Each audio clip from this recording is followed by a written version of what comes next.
வணக்கம் சைடெக் நண்பர்களே.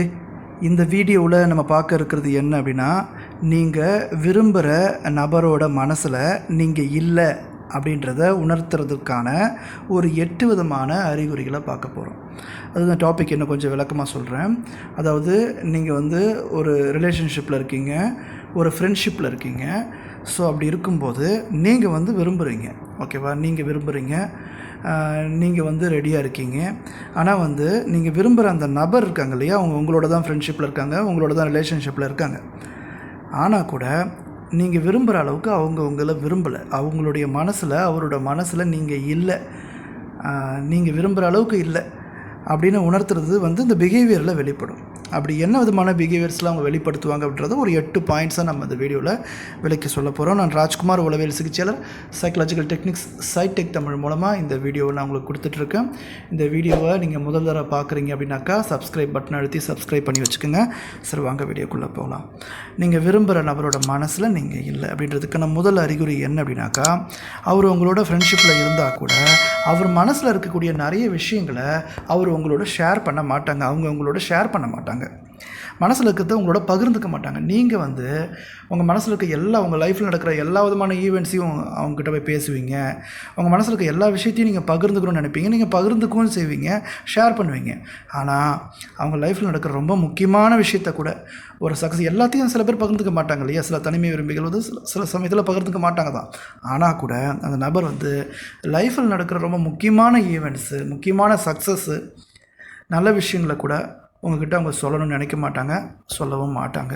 இப்படி உங்களோட பகிர்ந்துக்க மாட்டுறாங்க அப்படின்னாக்கா அவங்க உங்களை விரும்பலை, அவங்களோட மனசில் நீங்கள் இல்லை அப்படின்னு நம்ம எடுத்துக்க முடியும். 2வது பாயிண்ட் பார்க்கலாம். நம்ம வெளி இடங்களுக்கு நீங்கள் எங்கேயாவது போகலாம், அவுட்டிங் போகலாம், இந்த இடத்துக்கு போகலாம், இந்த விசேஷத்துக்கு போகலாம் அப்படின்னு சொல்லி கூட்டாக்கா அவங்க வரமாட்டாங்க. இப்போ ஒரு முறை வரல, 2 முறை வரல, எப்பயாவது வரலன்னா பரவாயில்ல, பட் எப்பயுமே வரமாட்டாங்க. எப்பயுமே ஏதாவது ஒரு காரணம் சொல்லிகிட்டே இருப்பாங்க. சரி, இப்போ அவங்க எங்கேயாவது வெளியே போகிறாங்க, வெளியிடங்களுக்கு போகிறாங்க அப்படின்னாக்கா உங்களை கூப்பிடுவாங்க கேட்டாக்கா உங்களை கூப்பிட மாட்டாங்க, எப்பயுமே கூப்பிட மாட்டாங்க. ஸோ வெளியிடங்களுக்கு எப்பயுமே அவங்க தனியாக தான் போயிட்டு வருவாங்க. நீங்கள் கூப்பிட்டாலும் அவங்க வரமாட்டாங்க. இந்த மாதிரி இருக்காங்க. ஆனால் அவங்களோட ஃப்ரெண்ட்ஷிப்பில் இருக்காங்க, உங்களோட அவங்க ரிலேஷன்ஷிப்பில் இருக்காங்க, உங்களோட பேசுகிறாங்க, பழகுறாங்க. ஆனால் கூட இந்த மாதிரியான அவுட்டிங் வர்றதுக்கு அவங்க தயாராக இல்லை, ஓகேவா? ஸோ இப்படி இருக்காங்க அப்படின்னாக்கா அவங்களோட மனசில் நீங்கள் இல்லை அப்படின்னு நம்ம எடுத்துக்க முடியும். 3வது விஷயம் என்ன அப்படின்னாக்கா, நிறைய நேரங்களில் உங்களை தவிர்க்கவே முயற்சி பண்ணுவாங்க. பொது இடங்களில், பொது சூழ்நிலைகளில், எந்த ஒரு சூழ்நிலையும் அவங்க உங்களோட நிற்கணும்னு நினைக்க மாட்டாங்க. உங்களோட நிற்கணும், உங்கள் கூட, உங்கள் பக்கத்தில் நிற்கணும் அப்படின்னு நினைக்க மாட்டாங்க. உங்களை அவாய்ட் பண்ண தான் முயற்சி பண்ணிகிட்டே இருப்பாங்க. இந்த அவாய்டன்ஸுன்றது எல்லா இடங்களுக்கும் பொருந்தும். ஸோ தவிர்க்க முயற்சி பண்ணிக்கிட்டே இருக்காங்க அப்படின்னாக்கா அவங்க அவங்களோட மனசில் அவங்க உங்களை முழுசாக விரும்பலை அப்படின்னு எடுத்துக்க முடியும். அவங்களுடைய நீங்கள் விரும்புகிற நபரோட மனசில் நீங்கள் இல்லைன்னு நம்ம எடுத்துக்க முடியும். 4வது விஷயம் என்னென்னா, நீங்கள் ஃபோனில் சேட்டிங்கில் இருக்கீங்க, இல்லை நேரில் மீட் பண்ணி பேசுகிறீங்க அப்படின்னாக்கா நீங்கள் கேட்குற கேள்விக்கான ரெஸ்பான்சஸ் ரொம்ப ரொம்ப கம்மியாக தான் வரும். ரொம்ப ரொம்ப ஷார்ட் ரெஸ்பான்சஸாக வரும், சரிங்களா? ஸோ எப்படி அப்படின்னாக்கா அந்த அப்படி தான் அந்த மெசேஜஸ் ரிப்ளை ஆகும். இல்லை நீங்கள் என்ன கேள்விகள் கேட்குறீங்களோ அந்த கேள்விகளுக்கான பதில் மட்டும்தான் வருமே தவிர எக்ஸ்ட்ரா கேள்விகள் வராது. இல்லை அந்த கேள்விகளுக்கான விளக்கங்கள் நிறைய விளக்கங்களாக இருக்காது. ஸோ இவைகள்லாம் இருக்குனாக்கா அவங்களுடைய மனசில் நீங்கள் இல்லை அப்படின்னு நம்ம எடுத்துக்க முடியும். அதாவது ரெஸ்பான்ஸ், கேட்குற கேள்விகளுக்கான விடை, பதில்கள் மிகவும் சுருக்கமாக மட்டுமே வெளிப்படும். இப்போ நம்ம 5வது விஷயம் பார்க்கலாம். இப்போ அவங்களுடைய ஃபேமிலி இருக்காங்க, ஃப்ரெண்ட்ஸ் இருக்காங்க. அந்த ஃபேமிலியை மீட் பண்ணும்போதோ, அந்த ஃப்ரெண்ட்ஸை மீட் பண்ணும்போதோ உங்களை இன்ட்ரடியூஸ் பண்ண மாட்டாங்க.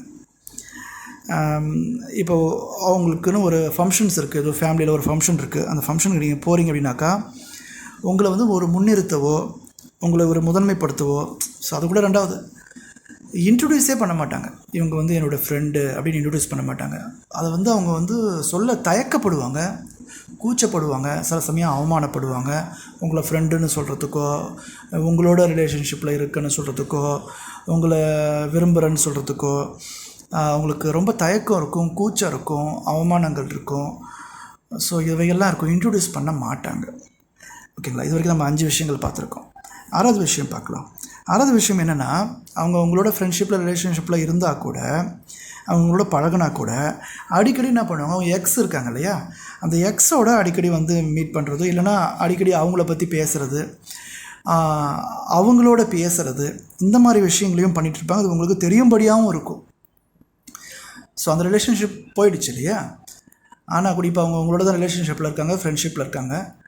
ஸோ அப்படி இருக்கும் பட்சத்தில் கூட அவங்கள பற்றி அடிக்கடி பேசுகிறத பற்றி அவன் எப்படி இருந்தான் தெரியுமா, அவள் எப்படி தெரியுமா அப்படின்னு அதை பற்றி பெருமைப்படுத்தி பேசுகிறதும், அதை அடிக்கடி புகழ்ந்து பேசுகிறதும், அவங்களோட அடிக்கடி பேசுகிறதும், பேச்சுவார்த்தை வச்சுக்கிறதும், இந்த விஷயங்கள் தொடர்ந்துக்கிட்டே இருக்குது அப்படின்னாக்கா அவங்களோட மனசில் நீங்கள் இல்லைன்னு எடுத்துக்க முடியும். முழுசாக இல்லை, நீங்கள் விரும்புகிற அளவுக்கு அவங்க உங்களை விரும்பலை, அவங்க மனசில் நீங்கள் இல்லை. உங்கள் மனசில் அவங்கள எப்படி வச்சுருக்கீங்க இல்லை, அது மாதிரி அவங்க மனசில் உங்களை அந்தளவுக்கு ஈக்குவலாக வச்சிடலன்னு நம்ம எடுத்துக்க முடியும். ஓகேங்களா? ஸோ இது வரைக்கும் 6 விஷயம் பார்த்துக்கு. இப்போ 7வது விஷயம் பார்க்கலாம். 7வது விஷயம் என்னென்னா, ஃபோனை வந்து உங்கள்கிட்ட தரவே மாட்டாங்க. அப்படியே கொடுத்தா கூட நீங்கள் பார்த்தா கூட அதை பார்க்க அனுமதிக்க மாட்டாங்க. ரொம்ப ப்ரொடெக்ஷனாக இருக்கும். அதாவது ஃபிங்கர் இண்டெக்ஸில் வச்சு ப்ரொடெக்ஷன் பண்ணுறது, ஃபேஸ் ரெகக்னிஷன் மூலமாக ப்ரொடெக்ஷன் பண்ணுறது, இதெல்லாம் இப்போ எல்லா ஃபோன்லேயுமே இருக்குதான். ஆனால் கூட அந்த ப்ரொடெக்ஷனுக்காக என்ன பண்ண முடியுமோ அதை நீங்கள் பார்க்காத அளவுக்கு, திரும்பி அதை நீங்கள் எடுத்து ஓப்பன் பண்ணாத அளவுக்கு ஹைலி ப்ரொடெக்டட்னு சொல்லுவோம்ல, அந்த அளவுக்கு ப்ரொடெக்ஷன் இருக்கும். சரிங்களா? ஸோ அந்த ப்ரொடெக்ஷன் என்றைக்குமே உங்களுக்கு எந்த விதமான பாஸ்வேர்டோ எதுவுமே பார்க்கவே முடியாது, என்றைக்குமே பார்க்க முடியாது. அந்த அளவுக்கு ரொம்ப ப்ரொடெக்ஷனாக இருக்கும். அது இது வரைக்கும் 7 விஷயங்களை பார்த்துருக்கோம். 8வது விஷயம் என்ன அப்படின்னாக்கா, உங்களோட ஒரு கமிட்மெண்ட்டில் இறங்குறேன், ஒரு ரிலேஷன்ஷிப்குள்ளே இறங்குறேன், ரெடியாக இருக்கேன் அப்படின்னு உங்களுக்கு ஒரு ப்ராமிஸ் கொடுத்துருப்பாங்க. பட் அந்த ப்ராமிஸ்க்குள்ளே அவங்க திரும்பி வரவே மாட்டாங்க. உதாரணத்துக்கு இப்போ நீங்கள் வந்து மேரேஜ் பண்ணிக்கணும்னு முடிவு பண்ணியிருக்கீங்கன்னு வச்சுங்க. அவங்க வந்து அதுக்கு ப்ராமிஸ் பண்ணியிருப்பாங்க. பட் அதுக்கு எந்த விதமான ஆக்ஷனும் இருக்காது. அதுக்கு அவங்க ரெடியாகவே ஆக மாட்டாங்க. நீங்கள் உங்கள் சைட்லேருந்து ஒரே சைட்லேருந்து ஃபோர்ஸ் இருந்துக்கிட்டே இருக்கும். ஆனால் அவங்க சைட்லேருந்து எந்த விதமான ஃபோர்ஸோ எந்த விதமான ரெஃப்ளெக்ஷனோ இந்த மாதிரியான விஷயங்கள் எதுவுமே இருக்காது.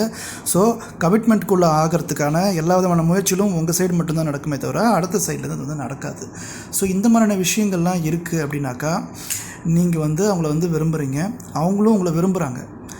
உங்களுடைய மனசில் வந்து அவங்க இருக்காங்க, அவங்க மனசுலேயும் நீங்கள் இருக்கீங்க. ஆனால் உங்கள் அளவுக்கு, நீங்கள் விரும்புகிற அளவுக்கு அவங்க விரும்புகிறாங்களா? நீங்கள் வந்து உங்கள் மனசில் அவரை எந்த அளவுக்கு வச்சுருக்கீங்களோ அதே அளவுக்கு அவங்க வச்சுருக்காங்களா அப்படின்னாக்கா அப்படி இல்லை அப்படின்றது தான் இந்த அறிகுறிகள் வந்து உணர்த்துது. ஸோ அந்த பாண்டிங் வந்து இன்னும் அந்த அளவுக்கு ஒரு ஸ்ட்ராங்காக ஆகலை. நீங்கள் விரும்புகிற அளவுக்கு அவங்க உங்களை விரும்பலை, அவங்க மனசில் நீங்கள் இல்லை அப்படின்றது நம்ம இதை ஒரு அறிகுறிகளாக நம்ம எடுத்துக்க முடியும். இது வரைக்கும் நம்ம வந்து ஒரு 8 விதமான பாயிண்ட்ஸ் வந்து இந்த வீடியோவில் சொல்லியிருக்கோம். தொடர்ந்து நம்ம சைக்காலஜி பற்றியும், ரிலேஷன்ஷிப் பற்றியும், லவ் சைக்காலஜி பற்றியும், மைண்ட் ரீடிங் பற்றியும் நிறைய வீடியோஸ் பார்த்துட்ருக்கோம். இந்த வீடியோ சேனல் பற்றி இருந்தால் நீங்கள் சப்ஸ்கிரைப் பண்ணி வச்சுக்கோங்க. உங்களை விரும்புகிற அந்த நபருக்கு இந்த வீடியோ நீங்கள் ஷேர் பண்ணுங்கள். இதே ஃபீலிங் உங்களுக்கு இருந்தாலும் அதை உங்களை விரும்புகிற அந்த நபருக்கு இது நீங்கள் தெரியப்படுத்துங்க.